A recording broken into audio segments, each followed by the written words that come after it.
Alright, hi everyone, my name is Mbuso and I'm Rotsabile. and today we're making a video on how to get a U.S B1 B2 visa in South Africa. Yeah.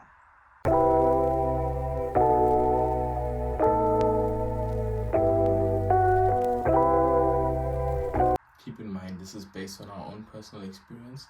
We're not offering any professional advice. And yes, if anything goes wrong, it's not our fault.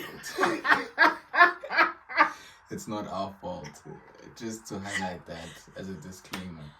But just all from our own personal experience. Okay, cool. Let's jump right into the necessary steps. So, when making your U.S. visa application, you will need a passport with at least 6 months validity before making your trip to the U.S. You will need a DS-160 form from the U.S. State Department website, as well as your application fee of about $185, which we will put the amount in rands down below. Cool. So in terms of the DS-160 form, you are going to find it on the website. What is the website? It's the U.S. State Department website, so it goes something like usstatedepartment.gov.us, but we will link it down below. Yeah, we'll definitely link it down below. And there are a couple of YouTube videos that we did watch in terms of how to fill in the form correctly. So it's very important to fill in the form correctly and as honestly as possible, because it will be looked at during your application. Post filling in your DS-160 form, you will then pay your fee as mentioned, and then you will move on to the actual booking for your interview. So you're going to get a link to a different websites where you're going to look at the available dates. Okay, so we're just going to highlight on the process of the interview and the booking. So it does require a bit of patience in terms of trying to get an actual interview date. Based on personal experience, the application, the DS-160 as well as the application fee was paid in May, and the booking at dates was only acquired like 2 weeks later. This is after like checking daily, refreshing, and checking if any dates have been put up on the system. When we did eventually see some dates populated, there were only dates for July. So I think it's very important just to make sure that you leave enough time prior to your actual travels to secure an interview date. Make sure that you do your research about what is required in terms of proof, all the different documentations. It is listed on the website link below. And they will also give you a list of what they will need, because it changes from individual to individual for you when you are doing your DS-160. So yes, just to keep that in mind. Okay, so we're going to specify the documents that we personally took into the visa interview, which we got the appointment and sent in. As mentioned on the website, it does state which are the mandatory documents to bring together with you. However, we did try to be a bit more thorough because we were obviously very nervous and trying to make sure that we definitely get the visa. So firstly, we had international flights booked, so return flights. On the website, it does specify that you do not need to book the flights.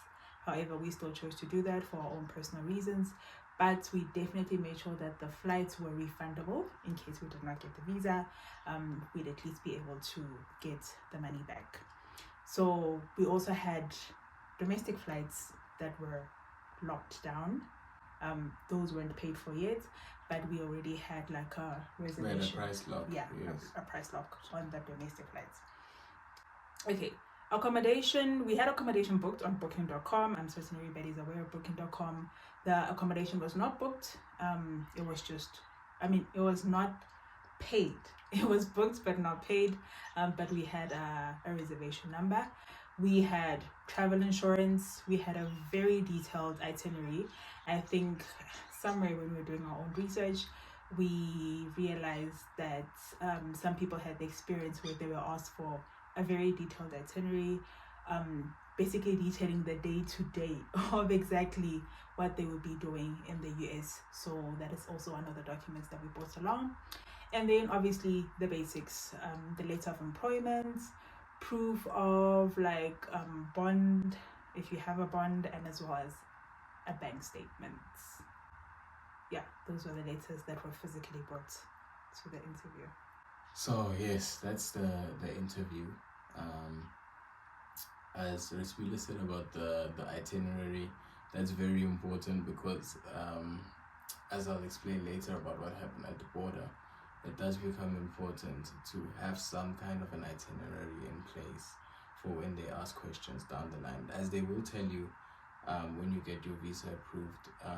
The final say lies with TSA, which is a company that or the government body that controls transport security in the US. So those are the guys that border control and are searching you and all that stuff. So you're not there yet, but you're like 3/4 of the way once you've got your visa approval here in South Africa. Okay, so now we're going to speak to what actually happened. Now that you've got your interview locked in place, now we're going to actually talk you guys through what actually goes down during the interview, after you get your visa approved, and basically what happens at the border when you get to the United States. Okay, cool. So like I mentioned, the interview was in Sandton, so you arrive at the consulate, you basically let through, they take your cell phone because they don't want us influencers busy taking content inside their offices, and you basically just let through, you join a queue. Once you are inside the actual offices, so you go to like little windows. The first window you go to, they go and they take your fingerprints. So the only thing, they didn't ask me much, they just asked me if I was married, and they took my fingerprints, and then that was done by a South African, by the way.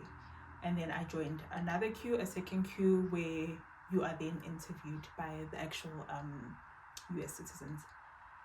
Okay, so some of the questions, if not all, that they asked me, firstly, they asked me what is the purpose of the visit. So obviously it was just for a vacation, a holiday, so I did mention that.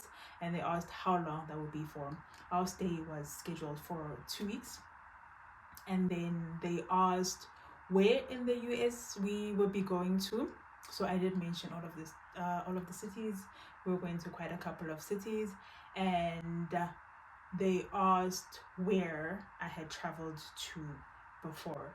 So I think travel history is very important.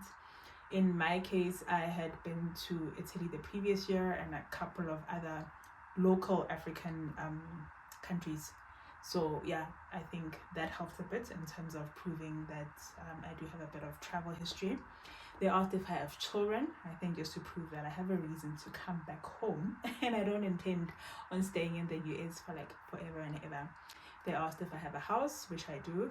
I think that also helped to prove that I have a reason to come back. I wouldn't just abandon a whole bond and go and live in the US. And they asked for a source of income. So obviously I am permanently employed. And then lastly, they asked me how much in savings I had. So yeah, I just had to state how much I had. I assume this would be to find out if I'll be able to afford the stay in the United States for the period that I stated I was going for. Yeah. Yes, that pretty much highlights what they asked for, but I think there's a lot of stress when it comes to people worrying about like the interview itself. People get a lot of stress. Yes, but it was very simple, very easy. Like the preparation process was hard, but once you get in to the interview, it's very straightforward. I think you said you saw, because everyone gets like a piece of paper, different color, depending on whether you've been approved, whether you've been denied, or whether it's pending. Yeah. So I think Rotibida mentioned seeing most of the people carrying slips for approval, and I think you spend like maximum 10 minutes, like from the beginning of the interview process until the end. It's very quick. It's not sit down. You like basically in and out. So it was a smooth process, and approval was quick. But It we had was. all our documents in order as well. We made sure that we planned for like the worst case scenario. So yeah, just make sure that you plan everything properly. Also be logical about it. Don't put anything in your application that will put your application at risk. Money, making sure that you're coming home, employers' letters, make sure that everything that they asked for is there. And then if that is right, then they should approve you. They should genuinely approve you. Yeah. So now after approval, after approval things get very interesting, because now you got to stress about what happens now when you're actually going to enter the country. So the first search, so we left, I think, I can't remember the dates now, but when we left for the US, we left via Singapore, and the first search was like in Singapore, which is kind of annoying. So TSA are very strict. They really know what they're doing. I don't know if you want to add on this, Retavita, but they really know what they're doing. Like, we got searched before we got on the plane in Singapore. We had a flight from Singapore to Los Angeles. They were there in Singapore. And then when we got to LA, they were there again, obviously. But now, like, in larger numbers, obviously, and they were more strict. So when we got there, I was now actually trying to kind of figure out who to go to, because they all look so serious. So I just tried to find the nicest border control officer. I think we got a really great guy. He was really good. So when we got there, he just, like, similar to kind of like the interview in Santon, he was asking random questions about the itinerary, like how we going to leave the country, from which city are we going to leave, where are we going, and what are we doing in those cities. I remember because we went to Los Angeles, Chicago, and New York with layovers. So he knew the itinerary. Then he would ask, okay, in New York, what are you going to do? Then you've got to tell him something that you can actually do in New York, which was very hard at the time because I was feeling the pressure, so I had to make something up. But I made something up that I know people do when they're in New York, and then he was cool with it.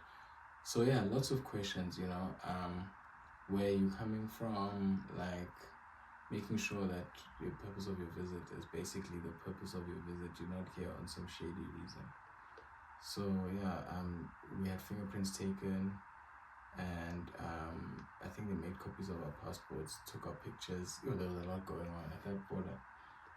But after like maybe 10-15 stressful minutes, we were let through. So it's not too bad. It's a very stressful process, but hopefully now that you know what is happening behind the scenes, you can be more prepared and more relaxed. I think when we did it, we couldn't find any information online that was very helpful. It was actually kind of like walking blind, kind of like we didn't even know where we were going, but we made it through, and now you guys could hopefully learn from this.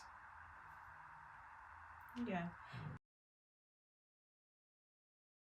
And I think the overall experience of the interview, we were extremely nervous because a lot dependent on this. We already had a lot of things booked, so we really had to go. But I have to emphasize on being honest in your application, in your form, right from the beginning, being honest in your application form. In your interview, just ensure that you have all the necessary documents, because even though I had all of those documents prepared and ready to give to the person that was interviewing me, they did not check any physical documents. So at no point did they ask me to hand over anything at all. If anything, it just seemed like every time they were asking a question, they seemed to be confirming on their system, because she kept looking back at the system every time she was asking me questions. So yeah, it seems like everything is already on the system, and them asking you questions is just confirming. So just make sure you're really truthful in terms of that. But once you are given your approval, after your interview, it's really quick. I think within the next day after I got my approval in the evening, I got an SMS that the passport was ready to be picked up. So they're really quick in terms of returning your passport to you. And yeah, if you are applying for the B1, B2 Visitors Visa, it is valid for 10 years. So yeah, that's a plus. Yeah, no, that's pretty much that. We will go into more details about our trip in the future, just to give this whole experience a bit more context. But yeah, it was an interesting experience. I think we learned a lot from it, especially when we apply for other visas in the future. It wasn't our first visa application, but it was definitely one of the more intense ones. So yeah, we just hope that you guys learned from this and that we were able to provide with lots of helpful information.